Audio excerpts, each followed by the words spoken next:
So ಈ ಒಂದು video KCET 2024 and NEET 2024 okay ಅಂತಂದ್ರೆ ಅದೇ ನಿಮಗೆ UGCET UG ನೀಟ್ ಅಂತ ಕರಿತಾ ಇದಾರೆ.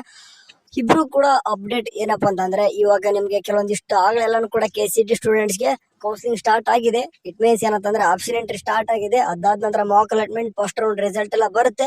ಬಟ್ ಇಲ್ಲಿ ಕೆಲವೊಂದಿಷ್ಟು 2-3 ಅಪ್ಡೇಟ್ ಹೇಳಕ್ಕೆ ಟ್ರೈ ಮಾಡ್ತೀನಿ. KCET ಸ್ಟೂಡೆಂಟ್ಸ್ ಸ್ವಲ್ಪ ಲಾಸ್ಟ್ ವರೆಗೂ ಕೂಡ ನೋಡ್ರಿ. ಈಗ ಸ್ವಲ್ಪ ನೀಟ್ ಸ್ಟೂಡೆಂಟ್ಸ್ ಬಗ್ಗೆ ಕೂಡ ಸ್ವಲ್ಪ ಮಾತಾಡೋದಂದ್ರೆ ನೋಡ್ರಿ, ನೀಟ್ ಸ್ಟೂಡೆಂಟ್ಸ್ ಕೆಲವೊಂದಿಷ್ಟು ಜನ ಕೇಳ್ತಿದ್ರಿ ಬರ್ದಾರ ಏನಪ್ಪಾ ಅಂತಂದ್ರೆ ನಾನು ನೀಟಲ್ಲಿ ನನಗೆ ನೀಟ್ ಇವಾಗ ಪಾರ್ಟಿಸಿಪೇಟ್ ಮಾಡ್ಬೇಕು. ಓಕೆ, ಬಟ್ ಇನ್ನು ಕೂಡ ನಮಗೆ ಇವಾಗ KCET ಅಂತ ಇವಾಗ ಕಾಲೇಜಸ್ ಅಂತ ಯಾಡ್ ಮಾಡಕ್ಕೆ ಬರುತ್ತೆ. ಯಾಕಂತಂದ್ರೆ KCET ಎಕ್ಸಾಮ್ ಕೂಡ ಬರ್ದಿರ್ತಾರೆ, ನೀಟ್ ಕೂಡ ಎಕ್ಸಾಮ್ ಬರ್ದಿರ್ತಾರೆ. ನಾನು ಇವಾಗ ನೀಟಲ್ಲಿ ಅಂತಂದ್ರೆ ನನಗೆ ನೀಟಲ್ಲಿ ಪಾರ್ಟಿಸಿಪೇಟ್ ಮಾಡ್ಬೇಕಂದ್ರೆ KCET ಇವಾಗ ಕಂಪಲ್ಸರಿ ಪಾರ್ಟಿಸಿಪೇಟ್ ಮಾಡ್ಲೇಬೇಕಂತ ಕೇಳಿದ್ರಿ. ಓಕೆ, ಅದ್ರ ಬಗ್ಗೆ ಕೂಡ ಮಾತಾಡ್ತೀನಿ. ಅಂಡ್ ಇನ್ನೊಂದೇನಪ್ಪ ಅಂದ್ರೆ ನನಗೆ ನಾನು ನೀಟಲ್ಲಿ ಮಾತ್ರ ಪಾರ್ಟಿಸಿಪೇಟ್ ಮಾಡ್ಬೇಕು, KCET ಅಲ್ಲಿ ಬೇಡ ಅಂತಂದ್ರೆ ಅವ್ರು ಏನ್ ಮಾಡಬಹುದು ಅಂತಂದು ಎಲ್ಲಾನು ಇಲ್ಲಿ KCET ಅಲ್ಲಿ ಪಾರ್ಟಿಸಿಪೇಟ್ ಮಾಡದೆ ಹೋದ್ರೆ ಓಕೆ ನಮ್ಗೆ ಮುಂದೆ ಏನಾದ್ರು ತೊಂದರೆ ಆಗುತ್ತ ಅಂತಂದು ಕೇಳ್ತಿದ್ರಿ. ಇವೆಲ್ಲಾನು ಕೂಡ ಸ್ವಲ್ಪ ಕ್ವಶನ್ಸ್ ಗಳಿದಾವೆ. ಸೊ ಅದಕ್ಕೋಸ್ಕರ ಈ ಒಂದು ವಿಡಿಯೋ ಮಾಡ್ತಿರೋದು. ನೋಡಿ, ನೀಟ್ ಸ್ಟೂಡೆಂಟ್ಸ್ ಯಾರೆಲ್ಲ ನೋಡ್ತಿದ್ರು ಒಂದ್ ನೆನ್ಬಿಡಬೇಕು, ನಿಮ್ಗೆ ಇನ್ನೂ ಕೂಡ ಪ್ರೊಸೀಜರ್ ಎಲ್ಲ ಬಾಕಿ ಇದಾವೆ. ಕೌನ್ಸಿಲಿಂಗ್ ಸ್ಟಾರ್ಟ್ ಆಗ್ಬೇಕಂದ್ರೆ ಅಟ್ಲೀಸ್ಟ್ ಏನಪ್ಪಾ ಆಗುತ್ತಂತಂದ್ರೆ KCET ಫಸ್ಟ್ ರೌಂಡ್ ಮುಗಿಯೋ ಸಾಧ್ಯತೆ ಜಾಸ್ತಿ ಇದೆ. ಅಂದ್ರೆ ಇವಾಗ KCET ಫಸ್ಟ್ ರೌಂಡ್ ಮುಗಿಯೋಷ್ಟರಲ್ಲಿ ಸೆಕೆಂಡ್ ರೌಂಡ್ KCET ಸ್ಟಾರ್ಟ್ ಆಗತ್ತಲ್ವಾ, ಅವಾಗ ನಿಮ್ಗೆ ನೀಟ್ ಅವ್ರಿಗೂ ಕೂಡ ಏನ್ ಮಾಡ್ತಾರೆ ಅಂತಂದ್ರೆ ಕಾಲೇಜಸ್ ನ ಇಟ್ ಮೀನ್ಸ್ ಆಪ್ಷನ್ ಎಂಟ್ರಿನ ಇದೇ ಒಂದು KCET ನೀಟ್ ಎರಡು ಕೂಡ ಕಂಬೈನ್ ಮಾಡ್ತಾರೆ. ಎರಡು ಕೂಡ KCET ಅಂಡ್ ನೀಟ್ ಎರಡು ಕೂಡ ಕಂಬೈನ್ ಮಾಡೋ ಸಾಧ್ಯತೆ ಯಾವಾಗೈತೆ ಅಂತಂದ್ರೆ ಸೆಕೆಂಡ್ ರೌಂಡ್ ಅಲ್ಲಿ ನಡೆಯೋ ಸಾಧ್ಯತೆ ಐತೆ. ಅವಾಗ ಅಲ್ಲಿವರೆಗೂ ಏನಪ್ಪಾ ಅಂದ್ರೆ ನೀವು ನೀಟ್ ಸ್ಟೂಡೆಂಟ್ಸ್ ಆಗಿತ್ತು ಅಂದ್ರೆ ಇವಾಗ KCET ಅಲ್ಲಿ ಇವಾಗ ಪಾರ್ಟಿಸಿಪೇಟ್ ಮಾಡಬಹುದು. ಓಕೆ, ಯಾಕಂತಂದ್ರೆ ಕೆಲವೊಂದಿಷ್ಟು ಹುಡುಗರು ಇರ್ತಾರೆ KCET ಅಟ್ಲೀಸ್ಟ್ ಕಾಲೇಜ್ ಹೋಲ್ಡ್ ಇಟ್ಕೊಂಡು ನಾವು ನೀಟ್ ನಾವು ಪಾರ್ಟಿಸಿಪೇಟ್ ಮಾಡ್ಬೋದು ಅಂತಂದ್ರೆ ಖಂಡಿತ ಇವಾಗ KCET ಅಲ್ಲಿ ಕೆಲವೊಂದಿಷ್ಟು ಹುಡುಗರು ಟಾಪ್ ಕಾಲೇಜಸ್ ನ ಯಾಡ್ ಮಾಡ್ಕೊಂಡಿರ್ತಾರೆ.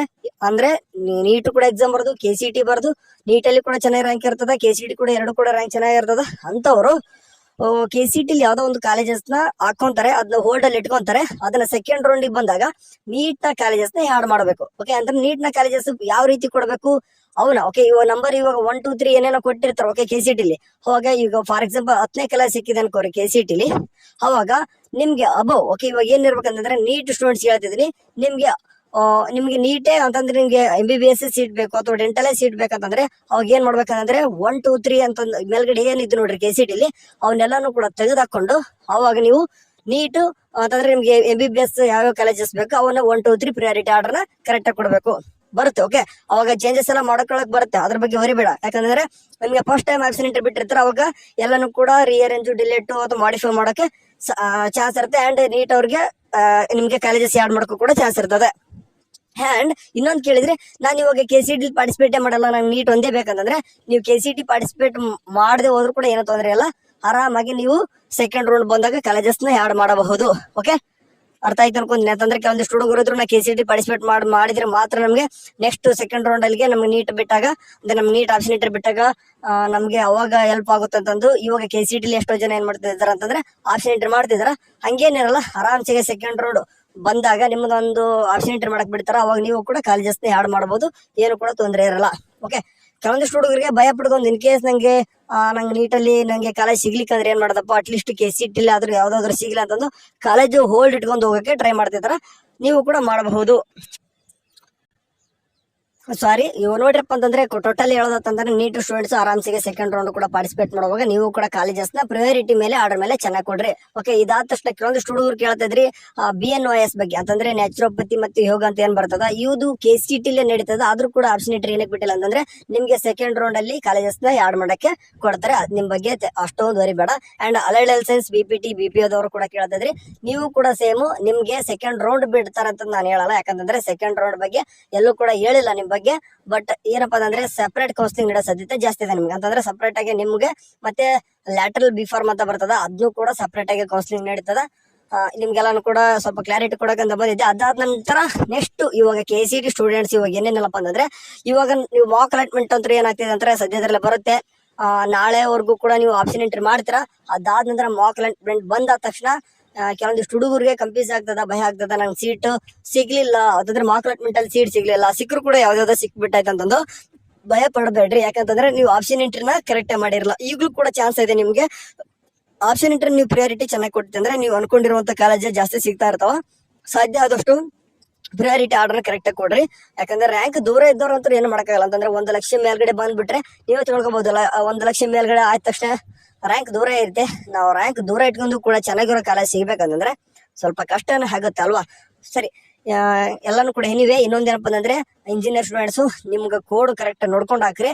ಯಾಕಂದ್ರೆ ಕೆಲವೊಂದಿಷ್ಟು ಹುಡುಗರು ತಪ್ಪು ಮಾಡಿದೆ, ನೋಡಿದೆ ನಾನು.